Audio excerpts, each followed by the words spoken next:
scheduled physical at Walter Reed Medical Center, and we will have a readout from the White House physician. Last night, Casina Carolina arrived back safely in the United States after being detained in Russia for more than a year. Since Inauguration Day, President Trump and his team have secured the release of more than 40 detained Americans abroad. This is more than half of the number of Americans released by Joe Biden in 4 years, and President Trump has brought these Americans home in 80 days. This administration will continue to work hard to bring Americans home from around the world. As I've said before, and I will say it again today, everybody in this room has access to the most transparent and accessible president in American history. The cabinet meeting yesterday was further proof. President Trump asked each secretary to provide an update to all of you in the media on the critical work they are doing at their respective agencies to deliver on his agenda. And according to new reporting from the Washington Times, who I believe is in this room today, President Trump answered nearly 100 questions from the press, all of you, during his first 3 open press cabinet meetings this year. That's nearly 20 times the number answered by Joe Biden in cabinet meetings during his entire 4 years in office. In more excellent economic news that was released yesterday, the Consumer Price Index report showed inflation fell to 2.4% in March, smashing expectations for the second straight month in a row. This marked the first drop in consumer prices dating all the way back to the COVID pandemic. Prescription drug prices saw the largest monthly decline on record. Prices for airfare, used vehicles, and car insurance all decreased as well. And energy prices fell 2.4% in March, driven by plummeting gas prices around the country. Also yesterday, House Republicans answered President Trump's call to move forward the budget resolution and officially set the stage for the passage of one big, beautiful bill. The American economy will boom after this bill is passed and the rest of the president's pro-growth agenda goes into effect. The largest tax cuts and deregulation in history, coupled with our energy industry unleashed and renegotiated trade agreements that put America first, are the ultimate formula to usher in the golden age of America. On that note, more than 75 countries have now reached out to the Trump administration, eager to address the trade issues that have exploited America and hurt our workers in the process. The phones have been ringing off the hook to make deals. And these countries wisely heeded President Trump's warning not to retaliate, and as a result, they were rewarded with a 90-day pause and substantially lower reciprocal tariff rates during this period so potential solutions can be achieved. Past presidents just willingly accepted the failed status quo on trade that ripped off our workers and our companies. But that's not who this president is. He creates his own leverage and negotiates deals better than anyone else who has sat in the Oval Office before him. And that process is currently underway. On another matter, the deadline for registration under the Alien Registration Act is today. All foreign nationals present in the United States longer than 30 days must register with the federal government. Failure to comply with this is a crime, punishable by fines, imprisonment, or both. As President Trump and Secretary Noem have both said, if you register and you leave now, you choose to self-deport, you may have the opportunity to return later legally. But if not, you will be arrested, fined, deported, never to return to our country again. The Trump administration will continue to enforce our nation's immigration laws. We will not pick and choose which laws to enforce. We must know who is in our country for the safety and the security of our homeland and for all American citizens. I also have a note from the First Lady to share with you on this Friday. On Tuesday this week, First Lady Melania Trump celebrated the advancement of the Take It Down Act in the House Energy and Commerce Committee. The important legislation passed the committee with bipartisan support, and as you may remember, the President talked about this bill in his address to a joint session of Congress last month. The First Lady remains dedicated to her championing child well-being, ensuring that every young person can thrive, and, of course, championing her Be Best agenda. We urge Congress to swiftly pass this important legislation. Here in our new media seat today, we have Jordan Berman. Jordan is a social media content creator and influencer and a lawyer who grew up following breaking down the news from a neutral perspective. Jordan is the host of her own podcast called Unbiased Politics, where she dissects the top stories from the week from a legal perspective. Jordan focuses on bringing back real journalism from a nonpartisan perspective and has mastered explaining complex legal decisions to a mass audience in the short-form context. Her two biggest platforms are TikTok and Instagram, where she has roughly 500,000 followers on each. With that, please kick us off, Jordan. Thank you. As you know, yesterday the House passed the SAVE Act, and many married women, soon-to-be married women, are concerned that the new voter ID requirements may inhibit their access to the polls. What assurances can you give women voters in America to ease their concerns? Sure. Well, the SAVE Act, as you mentioned, was passed by the House yesterday. This is the Safeguard American Voter Eligibility Act. I believe I'm getting that correct. And this act is a common sense measure. It would require proof of citizenship for voting in our elections.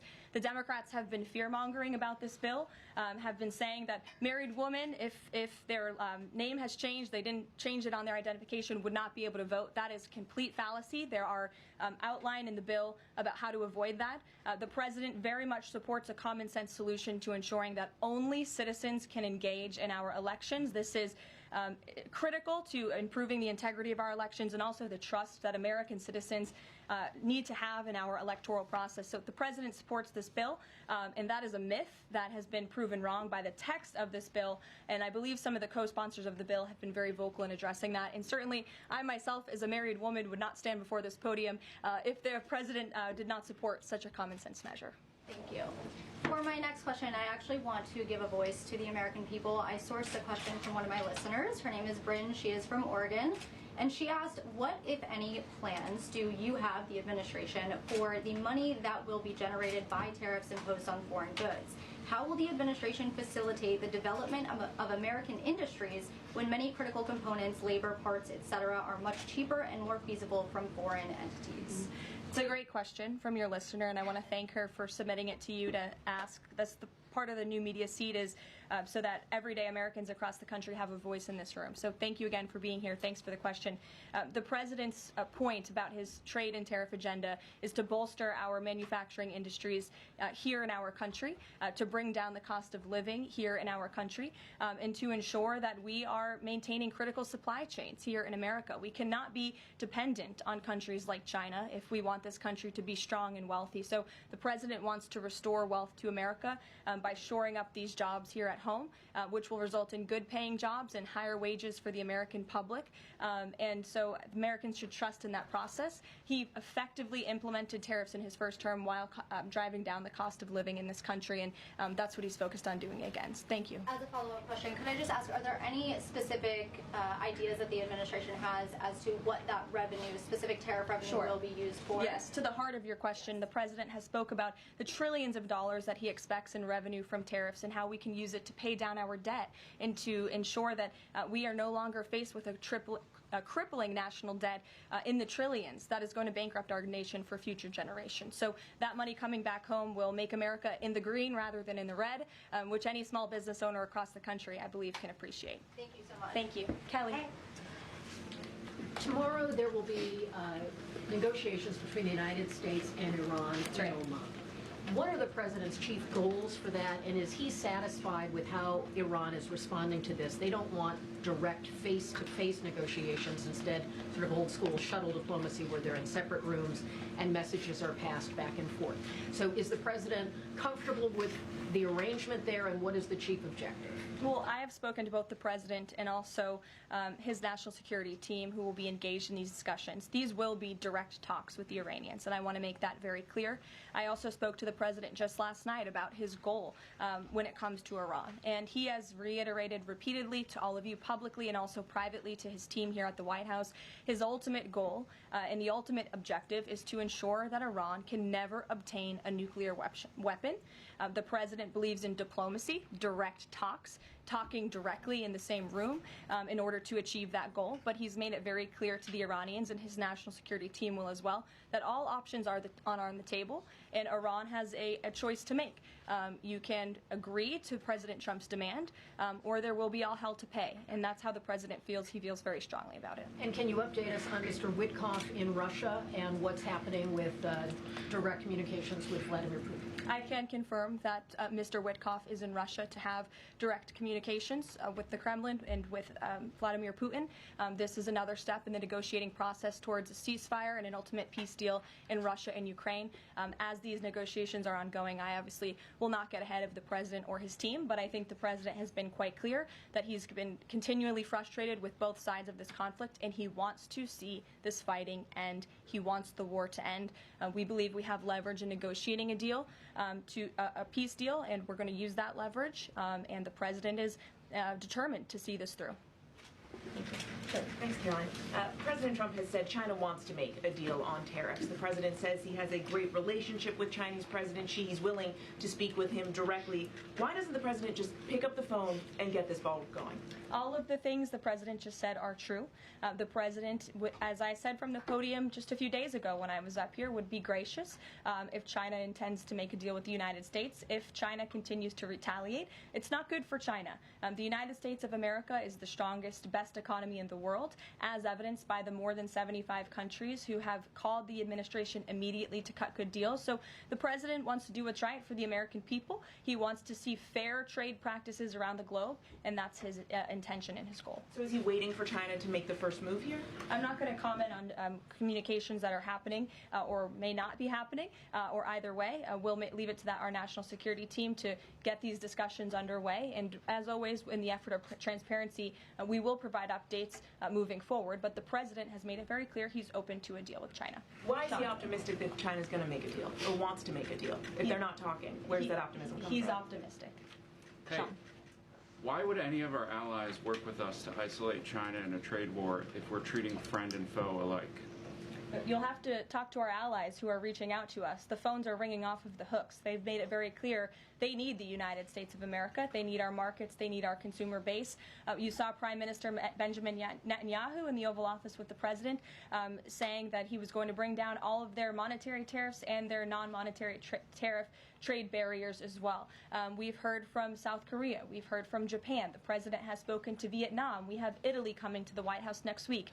There's a reason for that, Sean, and it's because they need the United States of America and our business model and our markets to survive, and the president is using that leverage to our advantage. Michael. Hey, thank you, Caroline. Two-part question on China. Beijing says it will simply ignore any further tariff escalations from the U.S. Does President Trump see this as China backing down?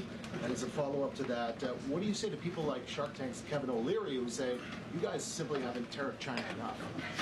Look, the tariff rate on China remains where it was yesterday, at the 145% level. The president made it very clear when the United States is punched, he will punch back harder, and he hopes to make a deal that benefits the American worker and our companies that have been ripped off for far too long, and he's finally taking bold and courageous action to do that. You know, taking on China is, in the terms of trade and tariffs, is something that both Democrats and Republicans alike have spoken about for decades. President Trump is finally doing it. Caroline, real quick, the president of El Salvador is coming to the White House on Monday. Does President Trump want him to bring Kilmar Abrego Garcia with him?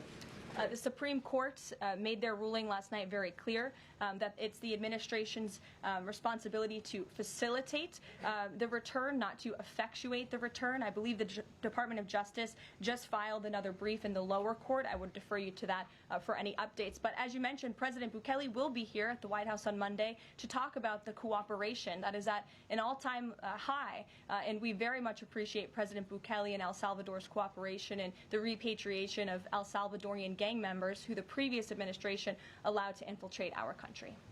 Sure.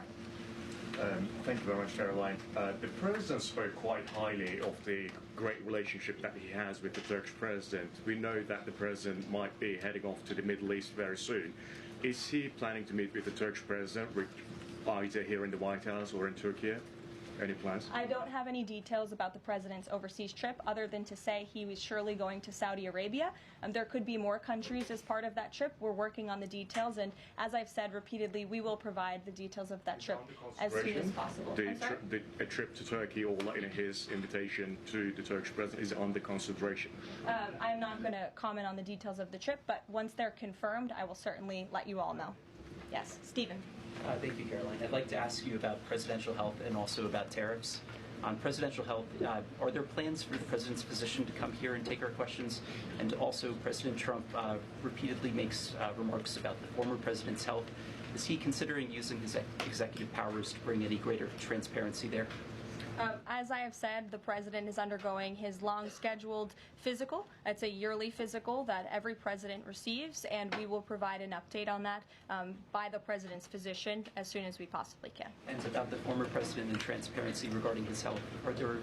Well, I can tell you there was certainly a lack of transparency from the former president, from the entire former administration, and frankly, a lot of people in this room when it came to the health and the competence of the former president of the United States, Joe Biden. There was one of the greatest cover-ups and, frankly, political scandals this nation has ever seen. It's been unraveled in some recent books that are being written by journalists who engaged in that cover-up and scandal, which is quite ironic. But this president is clearly committed to transparency. You in this room see him and hear from him on a daily basis. You in this room know from covering him, it's hard to keep up with him. He is a machine working around the clock every single day. And the physician, after today's physical, will provide an update on the report in the effort of transparency. If I could ask about tariffs, there have been big swings this week in the Treasury bond yields. There's a theory that it might be because of China dumping these as leverage, driving up costs for U.S. loans like mortgages. Does the White House have evidence that this is in fact a result of Chinese dumping, and if so, is there a message on that?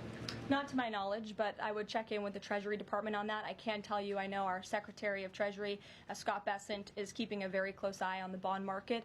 He spoke about it at the White House this week, and I know he's keeping his eyes on it day to day. Ed. Thanks. Thank you, Carolyn. So the administration, I have an administration source who's telling me that we're weeks away from the first deal with the country over tariffs. Where is the administration? How soon can we see that? And what country is that first one? I won't reveal or get ahead of our trade team as these negotiations are obviously ongoing, but I can tell you very good progress has been made. Jameson Greer was on television this morning, and I spoke to him, and he confirmed that more than 15 offers are already on the table, which is remarkable in just a mere matter of days. And as I said earlier, we've heard from more than 75 countries around the world. This is a team effort. The president has a team of great, brilliant advisors who have been with him every step of the way, and all of them will be divvying up the workload.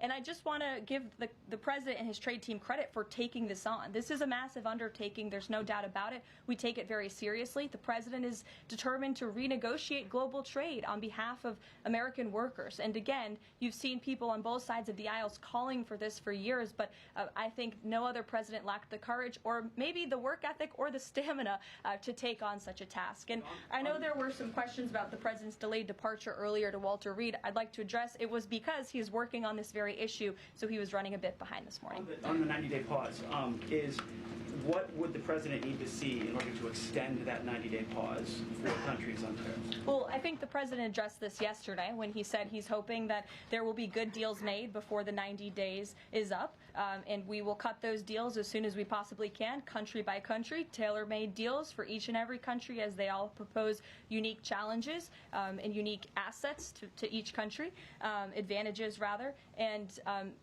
when that 90-day mark hits, the president will make that decision then. One more, if I could, on a different subject. So a bird earlier attacked my colleague, Peter Doocy, during a live shot at I'm wondering if House. that's why Peter is absent from his seat. Is he doing okay? He's recovering. Has anyone checked on him? He's recovering. Is anyone looking into that incident? I could check in with GSA to see if anybody here is looking into it. I also understand there was a mouse in the briefing room earlier today, so I'm hoping somebody checked in on that, as I'm hoping it doesn't run up here and distract me. That would be a good way for all of you to distract me, actually. Have a mouse come run up here. So I'll get an answer for you on that, out of respect for our good friend Peter. Jeff. Why is American consumer confidence so low? Look, I think there's a great optimism in this economy, great optimism for the American people, a lot of reason for people to feel optimistic. The president is, as I just said, trying to renegotiate the global trade agenda that has ripped off the American people for far too long. As he said, this is going to be a period of transition. He wants consumers to trust in him, and they should trust in him. Look at what he did in his first term. And I just want to reiterate all of the reasons to be confident since you asked, Jeff. For those watching at home, yesterday the CPI report, inflation declined massively. Consumer prices are dropping for the first time in years. Energy prices are down. In fact, oil prices are down 20% since this president took office. Wholesale prices fell again. There have been trillions of dollars in investments into this country. Every day the president is signing executive orders to cut regulation, especially when it comes to Environmental Protection Agency, our energy industry. That's going to unleash the economic boom in this country that we saw in the president's first term. So trust in President Trump. He knows what he's doing. This is a proven economic formula. What is he asking of Americans at this time? He talked about transition costs, transition problems. Is he asking something specific for Americans to do? No, I think the president is asking for Americans trust in Trump, as I just said, trust in his economic agenda and formula. It's a proven formula that works. And by the way, clearly the American people do in fact trust him because they did just overwhelmingly elect him to this office. Jennifer. Is he going, I'm asking about the physical, is he undergoing any general anesthesia, and can you outline any of the other tests that he's doing today? He is not. He is undergoing quite a few tests, imaging. Again, it's a it's a yearly physical, so there's quite a lot that goes into it to make sure the president is accomplishing all of his goals, and we will provide a readout of that as soon as we can. And will you be committed to releasing all of the results, as many of the results as possible? Of course, yes. The president's physician will do that. I spoke with him this morning. Caroline, Sure. will you guys also consider releasing the president's fitness plan? He actually looks healthier than ever before. Healthier than he did 8 years ago, and I'm sure everybody in this room could agree. Is he working out with Bobby Kennedy? And is he eating less McDonald's? I can confirm the president is in very good shape, as you see, on a near daily basis here. And in that vein, thank God it's Friday. It's been a very long and busy week here at the White House. We will see you all on Monday, and we will release the results of that report as soon as we can. Have a great weekend, everybody. Thank you. Have a great week.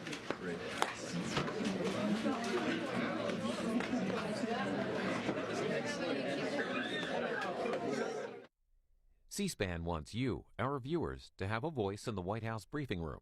If you have a question for Press Secretary Caroline Leavitt, then send us an email to whquestions@cspan.org.